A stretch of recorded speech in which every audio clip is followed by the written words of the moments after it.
तरसाई जो जनाजो दिल बर दफन करे, पाराए जो पिरी जो अजरक कफन करे।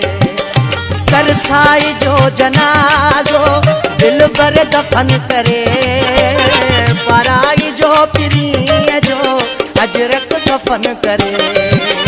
तरसाई जो जनाजो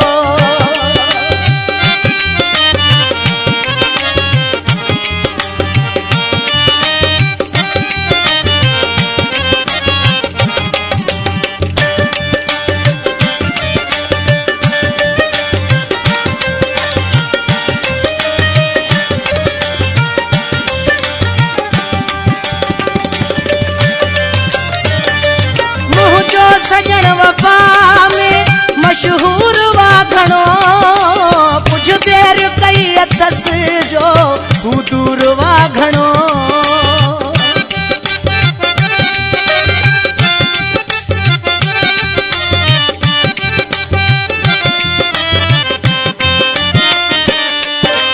मुझो सजन वफा में मशहूर वा घणो, कुछ देर कई अथस जो तू दूर वा घणो।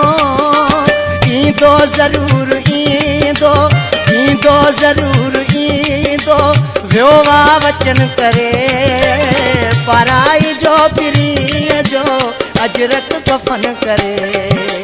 तरसाई जो जनाजो दिल बर दफन करे, पाराई जो पिरी जो अजरक कफन करे। तरसाई जो जनाजो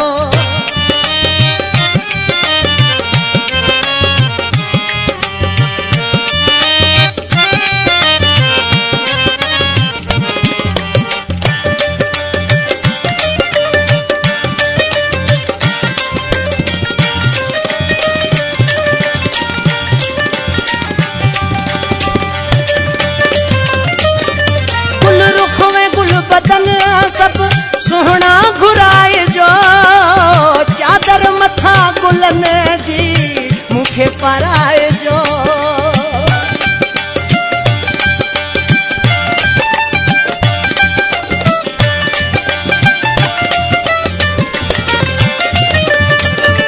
गुल रुख में गुल बदन सब सुहना घुराए जो, चादर मथा गुलन जी मुखे पाराए जो।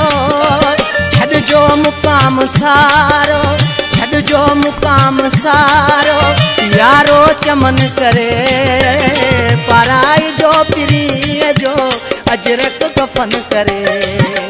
तरसाई जो जनाजो दिल बर दफन करे, पाराई जो पिरी जो अजरक कफन करे। तरसाई जो जनाजो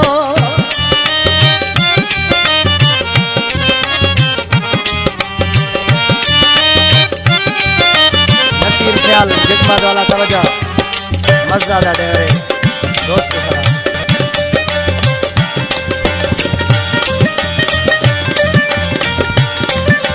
मज़ा तस्वीर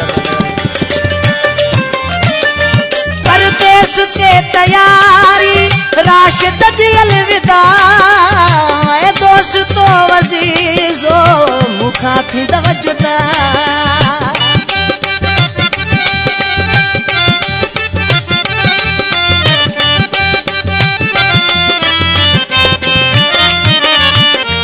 परदेस के तैयारी राशिद जी अलविदा, ए दोस्तो वज़ीज़ो मुखा थी जुदा। मौला साईं यहाँ खे, मौला साईं यहाँ खे शल नेक वतन करे, पाराई जो पिरी जो अजरक कफन करे।